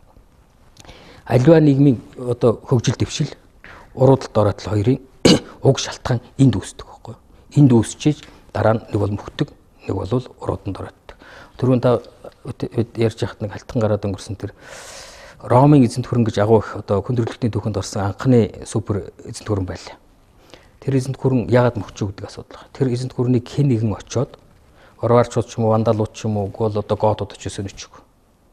Өөртөө дроосоо ялцарч мөксөн байхгүй. Тэрийг Ром эзэнт хөрөний түүхийг одоо хамгийн улттай суурьтай судалсан тэр Англи эрдэмтэн Гиббон ганцхан дүгнэлт. Эдвард Гиббон тийм. Ганцхан дүгнэлт хийсэн шүү дээ. Ямар дүгнэлт ихтэй ёс суртахууны задралд ороод мөксөн байна. Ромын эзэнт хөрөний задрал ч гэсэн манай Алтан ордны улс, Юан гүрэн, Ил хаадын, цагаатаа улсуудын задрал яг адилхан мэдээж мөн чанар давтагдаад. Яг ингээд дэлхийн хүндрэлтийн түүхэнд гарсан томоохон эзэнт хөрнүүдийн сүрлөөн дээр барьж өгөхтөр хэн нэгэн одоо Монгол эзэнт хөрөн шүү дээ. Монгол эзэнт хөрөнийг ямар нэгэн хүчрэг одоо хятад ч юм уу одоо юу гэдэг гарч ирээд мөхөөс хөрчсөн байхгүй шүү. Ялангуяа оюун санааны ялзар дээр очиод бид нэр сүрч уруудтаар очсон. За сэргэн мандал яг адилхан түнтэй адилхан. Оюун санаанд юм одоо сэргэн мандал үүсчээж улс гүрэн хүчрэг болж сэргэн мандал. Болохоос шүү дээ. Оюун санаанд үүсээгөө оюун санаанд үүсэх бол ерөөсөө тэр сэргэн мандлын тухай ярих ч асуудал байхгүй. Тэгэхээр бид нар өнөөдөр Монгол улс сэргэн мандах тухай бодож байгаа бол мөрөөж байгаа бол өсөж байгаа бол ганц эдийн засагтай зуралдаад, ганц санхүүтэй зуралдаад, ганц үйл зөвлөлтөй, үгүй хай технологитой зуралдаад асуудал шийдэх. Эсвэл нэг хүү багтай зээл авах маягаар ч юм уу. Тэр бол одоо дээд хэмжээний гинэн тэнэг явдал байгаа байхгүй юу? Бид эхлээд оюун санааны асуудлыг зэгслэх ёстой. Оюун санааны асуудлыг зэгслэх гэдэг ийм цаад мөн чанарт юу байх вэ гэхээр бид өөрийнхөө үндэсний хөгжлийн өөрийн гэсэн онцлог тохирсон тулгуур үзснэ болох ёстой. Тэр тулгуур үзэх санааны их суурь нь юу вэ гэхээр Монгол гэдэг хүн гэж хэлээ. Монгол язгуур гэж юу вэ? Монгол оршуу юм бэ гэдэг. Тэгэхээр тэрэн дээр Монгол үндэсний дахин ингэж эвдэгдүүлчих тэг үүсгэх. Тэгэхээр одоо нэг оношлох ухааны эсрэг юм ярьж байгаа биш хүмүүс ярьдаг л да. Наач юм уу? Хүн Монгол гэдэг арга царай төсөөр хэлдэг ярьдаг юмараад өөрчлөхөөс биш Оросоос хятадас тий бусдаар одоо юугаараа ялгаад байхгүй шүү дээ. Адилхан бидэрт нэг л хөл өөрчлөн шүү дээ. Адилхан эдээс айлхан иддэг удаг өмсдөг зүүдэг машин барьдаг. Тэрүүгээрээ тэр ахуугаар л бид нар хөгжлийн тухай асуудал ярихаас биш. Монгол гэдэг тусдаа одоо юу гэдэг Монгол зам Монгол одоо мөн чанартай борохрон бүсгэж байхгүй шүү дээ гэж ярьдаг байхгүй. Зөвхөн шийдэх ухаанаар шал өөр юм байхгүй. Тэрний тухай асуудал яриа биш. Монгол хүний сэтгэлгээ мөн чанар язгуур гэдэг маань зөвхөн ахуйгаар нөхцөлтөөс гадна цаад огтоор төвшөнд нөгөөх нь одоо бас ахаад нөхцөлчөөдөг тийм хүчин зүйл байна. Өнөөдөр хүчрэг болж байгаа үндэстнүүд байна. Улс биш үндэстэн. Улс гэх юм. За еврейчүүд. Одоо еврейчүүд байна. За еврейчүүд бол одоо нэг хэсэг одоо ерөөсөө нэг хэсэг байтугай одоо түүхийнхэн баг ихэнх хугацаанд орон гэргүү гадуурхагдаж ад үзэгдэж алуурч хэтуулж явлаа штэ. Тэгээд одоо ерөөсө 49 онд ихэж газар ихэж авч эхлүүдэд 2 дугаар дайны дараагаас. Одоо бол дэлхийн одоо бодлогыг улс төр зэрэг дайны эдийн засгийн бодлогыг тодорхойлогч, глобал гэдгийг тодорхойлогч маш хүчрэх үндэстэн болчихсон байна. Бүх юмны ард магадгүй еврейчүүд сууж явах магадaltaй байна. Оросууд байна. Одоо Орос 90 оны ялагдлагын дараа нэг хэсэг өлөө болохгүй өмж үчгэж жагаад одоо эргээд Орос гэдэг юм бэ гэдэг тэр тодорхой мөн чанар дээр тулгуурлаад гараад ирж байна. Хятад байна. Хятад бүр анханаас одоо тэр Маогийн үеэс өрмөц байсан. Одоо нэг социализмын цаг үеэс шүү дээ. Одоо энэ сапны үед бол хятадын онцлогтой социализм гэдэг огт байхгүй, социализмын одоо марксист социализмын онолд огт байхгүй тийм сонин гаж онол гаргаж ирээ. Тэр маань нэг хятадуудыг тийм онол гаргаж ирж явах ч одоо социализмын онолчд бол шоолж л шүү дээ. Тэгээд тэр нь харин явж эцсийн дүндээ зүв байж гэдгийг гарч ирж байгаа. Өнөөдөр хятад дэлхийн одоо супер эзэнт гүрэн болох зам руу эргэлт боцолтгоо явчихж байгаа. Тэр нь юу ихтэй тэр Маогийн тэр ихнэ Денсапны гараар тавьж байгаа бол ерөөсө хятадын онцлогтой гэдэг байгаа шүү дээ. Хятад хүний мөн чанар таарсан хөгжлийн бодлогыг боловсруулж чадсан л байна. Тийм яг бүр ингээд сайн харах юм бол хятад хүнээ хятад үндэслэлийг хамгаалаад тэгээд янз бүрийн гадаадаас авчлах юмыг тэр нь ямар ийзэн байх нь хамаагүй. Социализм, коммунизм, капитализм гэд нэрлэгдэн хамаагүй. Яг нөгөө өөрийнхөө онцлогт мөн чанартай тааруулаад хятад хүнээ хятад үндэснээ эхний ээлжиндээ оюун санааныхнууд хадгалж үлдчихэд тэр онлуудыг ахуй амьдрал дээр нь өөрөөр дэлхийн хамгийн сайн технологиудыг хэрэглэх гэсэн үг шүү дээ. Тэгээ эндээс яг одоо бас ингэж яхад манайх бол яг түүнтэй адилхан байх хэрэгтэй байхгүй юу? Яг Монгол хүн гэдэг кий юм бэ гэдэг үе тогтоохгүйгээр өнөөдөр ингэж за одоо Монгол хүн гэдэг за Монгол хамгийн наацхан Монгол хүнд огногш болчихсон. Одоо Монгол хүнд итгэхэ байсан. Энийг нотлох шаардлага байхгүй. Зүгээр захаас гараад зам дээр явхад л мэдэгдэнэ. машин бариад зам дээр ороход. Нэгэндээ зам тавьж өгдөг Монгол ер нь хэд байна. Одоо ямар нэгэн очирлох юмд автобусанд ороход ер нь маш тодорхой мэдгэж. Нэгэндээ үндэстэн гэдэг чинь одоо хэн блэ нэгэн тэгж тодорхойлсон байсан шүү дээ. Үндэстэн гэдэг бол нэгэндээ хайртай хэсэг үлгийг хэлнэ гэж. Маш энгийн тодорхойлж байгаа байхгүй юу? Бид бол нэгэндээ өрсөлдөгч гэж харсан. Нэгнээ одоо өрсөлдөгч дайсан бит, новш мэт харсан тийм энэ өөрөө үндэстэн биш болчихж байгаа байхгүй юу? Яагаад ялагдсан гэж хэлээд байна? Яагаад Монгол үндэстэн өөрөөгөө сэрж мэдрэхэ байсан бэ гэхээр биднийг ийм болтол нь дотоод нь ингээд задлаад хүчийг мөхсдүүлсэн нэг ийм л явдал явчихж байгаа. Энэ тэр хүйтэн дайны үед социалистийн орнуудыг задлан бутаргаж байсан. Дотор нь одоо нийгэм дотор байдаг тэр нийгмийг бүрдүүлж байдаг эдисүүдийг энэ хоорондын харилцаа холбоог бүгдийг тас хэрах хамаг үнд зүйлгөө болгох оюун санааны эрхэмлэх зүйлгөө болгох энэ бодлого нь тэр 90-ад оны үйл явц дээр маш хүчтэй давлгааж орж ирсэн. Маш олон шинж тэмдгээр тэрийг тодорхойлон хэлж болно. Эцээст үнэт зүйлгүй, эрхэмлэх зүйлгүй, нандинах зүйлгүй зөвхөн мөнгө эрх ашгаар ашиг эрхэмлсэн ийм ард түмэн бол ард түмэн биш, бусдын одоо бодлогын тоглоом болдог, үйл санааны тоглоом болж хөөрдөг юм эмгэлтэй. Яг энэ дээр яг ингээ харахад одоо ингээ би өөрийнхөө талаас ингээ судлаад мэдээж гадна дотны маш олон хүнтэй ярьж хөөрнө. Тэгээд тодорхой ингээл онш тавьсаад ямар дүгэлтэн төрсөн гэхээр зөвхөн Монголын ч биш. Саяны Оромын эзэнт гүрэн гинүү магадгүй нэг 6-8 жилээр яригдаад байгаа. Яг энэ Аз Төв Аз болон энэ Дорн Азтай бол оноогийн хятад гэд нэрлэгдээд байгаа болон Монгол болон бусад Стан улсууд гээд нийлээд нэг нүүдэлчт ба суурь хоёр хэрэгжлээ шүү дээ. Эдний нэг 8-10 мянган жилийн түүх. Нийл мөрнийг дагсан нэг 6-7 мянган жилийн түүх ч гэдэг. Ингээд өнөөдөр ямар ч үсэн шинжлэх ухаанч маягаар байна уу? Эсвэл арай жоохон шинжлэх ухаанч маягийн бүр сонгодог түүхийн баримт сэлт юмар байна уу? Эсвэл арай жоохон тэрийг нэг гүн ухаан талаас нь тайлхсан түүхийн гүн ухаанаарч байна уу харахаар ерөөсөө энэ улс үндэстнүүдийн улсын мөхөл үндэстнүүдийн мөхөл энэ бол тий маш энгийн шалтгаантай байд юм билээ. Ялангуяа үндэсний мөхөл дээр үндэсний мөхөл гэдэг бол би нөгөө анх үүссэн нарс мод ерөөсөө нарс мод гэж байхаа болоод өөр модны төрлөө шилждэг юм уу шарилж одоо хорхоо юу гэдэг одоо шинэ энгийнээр өөр төрөл болоо тэр тухайн амтны ургамлын мөн чанараа хавчиж байгаа. Тэр зүуд юу н алга болсон тэр төрөл зүйл алга болсонтой адилхан ойлголт байхгүй үндэстэн мөхнө гэдэг нь. Тэгэхээр ерөөсөө энэ аливаа үндэстэн мөхөх даан тэр үндэстэн дээр суурилт юм уу олон үндэстнүүдийн нэгдэл болсон улсын мөхөл ч юм уу сүрлийн үндсэн шалтгаан бол явж үж нэг тийм агуу том эртний грекийн цэцэн мэргэд янз бүрийн шашны том бурханчлаж хүн амьтанд хэрэгдээд хүн амьтны үг сонсох хэрэггүй юм байна. Маш энгийн 3 юмд байд юм байна. Одоо би ялангуяа үндэсний оюун санаа талд юм уу эвдэж хамтарч амьдрах талд нь бол мэдээж хэрэг тий нэгдүгээрт нь эмсийн завхаарл. Мөн эмсийн завхаарл. Хоёрдугаарт нь эмсийн завхаарл гэдэг дотор нь тийм нөхцөл байдалд орж байгаа эрчүүд нь хамт хэлж штэ. Хоёрдугаарт нь хов. Өөрөөр хэлбэл нөгөө оюун санаагаа алдаж юмыг ингэж зөв хүлээж аваад тэгээ үнэт цэгнээд ингээ өөрийнхөө амьдралдаа их болоод хов гэдэг дотор бол бүх төрлийн шашин эзмүүд багтана.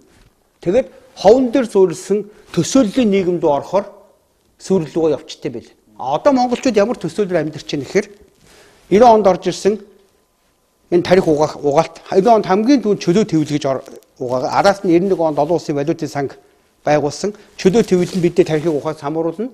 Валютын сан орж ирээд үндсийн мөнгө тэмдэг төгрөгийг устгаад оронд нь доллар гэдэг бараг ерөөсөө бурхны өгсөн бэлэг та нарын доллартай л үйл хаач амьдрна гэдэг тэр тарих угаалт ба ахуй амьдралын доллараар ингэж барьцаасан юм чи цог явчихж байгаа байхгүй юу. Тэр биднээс юу хэлэхэд нэхэр ерөөсөө тэр төсөөллийн тэ дэглэмийг төсөөлөөр амьдрах чи өөрөө дахиад 2 дугаар том юмны гайн байгаа. Тэгээ 3 дугаар нь мэдээж хэрэг хоорондоо эвдэд нэгдэж нэг ахуй амьдрал амьдарч байгаа юмыг учрыг олж чадахгүй.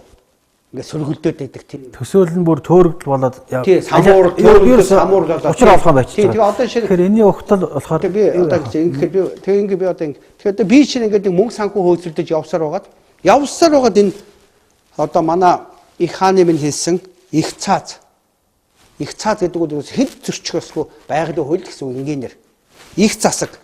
Вот энэ байгалийн зөрчихгүй хуулийг дагаж тий хүмүүс яаж амьдрах ёстойг зөрчихөөсгүй цаазыг их засаг гэж нэрлэж байгаа. Тэр нь хүн дээр бүр гарцаа байхгүй юу? Дараа нь их ёс. Мөн үү? Тэгэхээр тэр хүмүүс монголчууд жишээ нь одоо энэ манай энэ их Чингис хааны минь хийсэн их ёс гэдэг байгаа чинь өнөөгийн хүн төрөлтийг бүгдийнх нь Аз захныг дэлхийд магтаад байгаа тэр хятадын хүнзийн сурталчилгаад байгаа чинь яг манай хувьд бол манай их ёс гэсэн тэр зарчим байхгүй. Тэгэхээр энэ гурвыг хүссэн Иесус би ингээ өөр зээл хөөж явсараа ирж штэ. Тэгэхээр энэ гурав нийлээд угаасаа монголчуудын суур хөлгөн буюу үндсэн оршихын толгойн гурван чулуу юм байлээ. Тэгэхээр одоо шинэ манай мөнх хоёр бол анх ингээд тэр онг голынхоо ихэнд маллаар зүгээр сууж итэлчин гадныхаа шууд ухаад унсаж нүдэн дээр нь. Тэгэл манай хүн чи яах гэдэг ингээд учиг хөөгөөд анх тэдэртээ тэмцсэн сүүлдээ тэр нь ингээд бүр нийт газар нутгийн тэмцэд болоод байл ингээд явсаар байгаа. Тэгээ бид нар ингээд нийлчихэж байгаа байхгүй. Ягаад тэгэхээр саяны тэр гурван их цаасыг их ёс алдагдсан юм байна. Энэ гурав алдагдсны үр дүнд харийнх нь газраа алдаад ухуулаад байгаа юм байна. Энэ алдагдсны учраас монгол хүн монгол байхаа болчихсон юм байна. Энэ алдагдсан учраас ингээд ангаа сууж агаад өрөнд ороод боолчдогдоод их нутгаач алдаад хідэн үерээч өрөнд ороод ингээд байхгүй болж байгаа юм. Ингээд бид гурван талаас нь гурлаа явсаргал эндүү хүрээд ирж байгаа байхгүй. Тэгэхээр мөнх хоёр маань одоо яг жишээ нь ингээд саний хэлээд байгаатай холбоотой газар нутаг энэ төр шүү дээ. Тэгэхээр газар нутаг бол жишээ нь улс бол юу газар бол улсын үндэс гэдэг ингээд мото хамаанд хилцсэн байгаа хүмүүс одоо тэрийг ингээд товчих худлаа хэлдэг. Тэгээд тэмцэж байгаа хүмүүс нь ч гэсэн тэрнийхээ цаад утгыг одоо юу гэхээр анх удаа ингээд ийм нүүдэлчин олон угсаа гаруултаа янз янзын хүмүүс явж байсан аа. Цөмөрө газар нутгаа хамгаалаад тэгээд тэрийг улс гэд нэрлэе гэд. Тэр улс нь өөрөө ийм мөнгө санхүүгийн тогтолцоотой, ийм татврын тогтолцоотой байх маа гэж анхны нүүдэлчдийн төрөд нэрлэдэг байгаа ч юусэн мөнгө санхүү татврын тогтолцоо байхгүй бүгдийг нь сайхан шударга зохицуулж өгч байгаа тэр тогтолцоо тэрийг толгойлж байгаа хааны тухайд ойлголт шүү дээ. Тэгэхээр одоо жишээ бид нар энэ дээр инхээр манай мөнхөр нь одоо яг энэ лөө явсгал тулаал энэ лөө ирсэн шүү дээ. Тэгэхээр одоо яг энэ газар нутагтай холбоотой ялгаа түрүү эхлээд хилээтэй ч гэсэн зэрэг жоохон нөгөө орштой хийж жагаад дараагийн битэр орч шиг болсон. Тэгэхээр одоо шууд алгасаад нэг бид одоо би чинь чамд ярил хайгуу дуртай байдаг байхгүй юу? Яг энэ манай нутаг юу юм? Нөгөө тэгш дөрвөн удиртай ийм учиртай энэ гэдэг тэрийг бас нэг олон түмэнд хэлээд. Яг ер нь одоо өнөөдрийн хүртэл ингээд эргээд бодоход 2001 оны 10 сарын 19 гэдэг чинь онголын хөдөлгөөн байгуулагдж байгаа тэр өдөр л дөө. Тэгээд одоо өнөөдрийн хүртэл 18 жил явчих. Энэ бол үндсэндээ нутгаан бүтээ авчулдах гэсэн нэг хүмүүсэл бид нар л одоо тийм хүчин чармайлттай онжуулууд ингээд болсон байна. 18 жил яваад. Тэгээ энэ дунд хариулт нь болохоор нэг дунд тэрд нь очиод 10 жил яваад ер нь нэг хариулт дээр очсон юм л та. 10 одоогоос нэг 10 бас одоо яг дунд 10 жилийн өмнө 10 он гэхэд 2010 он гэхэд бол за ийм нутагтай, ийм төрттэй ийм улс орн байхад бид нутагтайгаа үлдэж чадахгүй байна. Тэгвэл ийм улс орн ийм яагаад бас маань ийм болчих вэ? Тийм. Яг улсын ярихаас өмнө улсын ярихаас өмнө ихлээр ер нь их нутаг гэж юу хэлдэг. Мөн үү? Тэ? Одоо манайх их нутаг, гадар шороо, их орн гэж янз янзаар нэрлэдэг штэ. Тэгэхээр ихлээр тэрийг нэг жоохон хүмүүст яриад өгч байна. Улс мөстөд тэрсэлгүй бид нэр орон цааштай тийм. Холбогдоод орох гээд байна л да. Тийм. Юу яа. Тэгэхээр яг ингээд явж явах хооронд чинь ингээд мэдэрч явах чинь ямар учиртай юм гэдэг одоо таны ингээд тодруулах хүмүүс тодруулаад өгөөч гэсэн зүйл аяндаа л өөрт бол ингээд за ийм юм байна гэж цаашаа явах чинь болох. За тийм юм бол яагаад ийм учиртай ингээд явж байгаа юм бол тэгэхээр Монголын маань өөрөө яг одоо өнөөдөр бидний заяасан одоо бидний бидэнд заяагдсан олон мянган жил улс орн болж янз болж улс орн болохоос өмнөх хэдэн мянган жил хэдэн 10 мянган жил одоо 12 мянгаас наашгүй гэл тийм жил. Тэгэл тэрний цаал хүн төрөлтөө үүссэн. За Монгол нутагт хүн байсан гэдэг энэ их урт хугацаа 800 мянган жил ч гэдэг юм уу тийм. Ингээл яваад ирсэн үе шатуудад энэ одоо өнөөдөр бидний байж байгаа нутаг маань яг ямар нутаг юм бэ? Одоо өнөөдрийн Монгол улс гэдэг Монгол гэдээ бид нар байж байгаа нутаг маань ямар учиртай нутаг вэ? Өнөхөр бас нөгөө та түрүү нэг онцгой гэж хэлсэн шүү дээ. Тэр онцгой шин чанарыг бий болгох цаад юм энэ нутаг өөрийнх нь өгөгдөл болчиход байгаа. Өөрөөр хэлбэл энэ дэлхийн маань бид нар их том санагддаг. Тэгтээ ингээ алсад харж явах юм болдог. Гэтэл энэ дэлхий дээр маань энэ Монгол нутаг өөрөө бас текстур үйлрэлттэй байх боломжтой заягдсан цорын ганц нутаг. Текстур үйлрэлт. Энэ бол нөгөө дэлхий дээр явдаг дөрвөн үйлрэл яг төгс шин чанараа бүрдүүлдэг. Тэгэхээр дөрвөн үйлрэлийн яг голд нь байж байгаа нөгөө хуваарилдаг гэж ойлгож болохоор гохгүй баг тийм. Яг хуваарилдаг. Ерөөсөө энд яг тэр бусад улс орн нөгөө 70% хувьсгал занхилчаар боломжгүй. Тийм ээ? Ийм байхгүй. Ерөнхийдөө болж өгдөг. Эсвэл туйл руу төгчхөрөө болдог. Нэг бол эквадор руу төгчхөрөө болдог. Бид энд байгаа энэ байршлаг маань өөрөө тэгээ тэгш өндөрлөг, Төв Азийн тэгш өндөрлөг ойролцоогоор 1500 м орчим өргөгдсөн тэгш өндөрлөгт талбар дээр тийм ээ. Их газрын эрсдэл суурай амьсгалтай гэж яригддаг боловч цаана утга чанар нь өөрөө ийм агуу төгс зүйлийг бий болгосон байдаг. Энэ дэлхий дээр ийм онцлог. Энэ онцлогоос болоод энэ заяамд онцлогоос болоод бид чинь таны яриад байгаа тэр түрүүний хэлдэг онцгой шин чанар маань бүрдэх юм болчихж байгаа юм л. Энэ үг цаад үг сурвалж.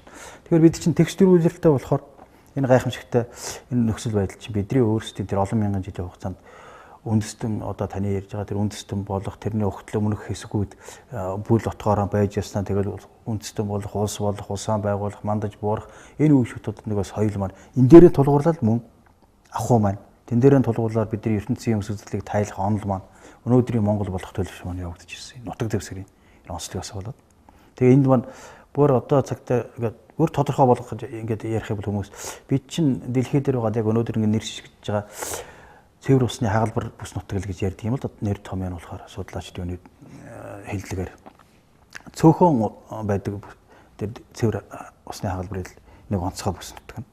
Яагаад бүр тэр дунд онцгой? Яагаад тэр нөгөө текстурүүлэр чинь дахиад нөлөөлнө. Усны нөгөө уруу хөрвөх шин чанар байна. Тийм үү? Тэргээр цэвэр, нэн цэвэр тийм ээ? Цэнгэг цэвэр, нэн цэвэр гэдэг англи одоо яг дээд шатлалт нь манай голууд бүгд ордог. Байсан цэнгэг гэдэг тийм байсан. Ийм ус яагаад тийм байна вэ гэхдээ зэрэг нөгөө дөр үлэр чинь уцаад мөн чанар нь бүр цаад огтлон болчдөг. Усны нөгөө хувирхан одоо 3 бие татуу зөөлөн хийм бие хувирдаг шин төлөв нь өөр яг төгс явагддаг байхгүй энд чинь. Ийм усдаг. Тэгээд энийг дагаад ургамлынх нь нөхцөл байдлууд тэрийг дагаад тэр өвсөн төжилтнүүдийнх нь одоо бидний мал ах маань нөхцөл байдал ямар агуу болж ирэх үү тийм ээ? Чухал болж ирэх үү? Онцгой болж ирэх үү? Бусдаас шал өөр болж байна. Тэрийг дагаад хэрэглэж байгаа бидний аж төрөл ахуй байдал маань тэн дээрээс үүдсэн бидний юмс үзүүлгийг тайлж байгаа өнөөдөр явж байгаа. Энэ бидний Монгол ухаан буюу Монгол нөгөө оюун санаа чинь өв соёл түүх маань шал өөр тийм ээ бус байдлаас давтчихгүй гэдэг онцгой байдлаар тогтож байгаа. Энэ шин чанараа бид чинь гээгдэхтэй би одоо буцаа яг нөгөө төрөний юмэр тань руу нэг дайрч орох гэдсэн шүү дээ. Нэг л заримдаа ормоо санагддаг байхгүй тийм шүү. Тэгж зөв шүү дээ. Угаасаа тэгээд юу болоод ирэхээр таачаас ярьсан энэ яас ингээд өнөөдөр алдчихсан юм гэхээр бус руу нэлээ хаяж эсвэл нэлээ богино мөчлөг дээр яригадаад ах шиг сая ингээд бодогдохгүй.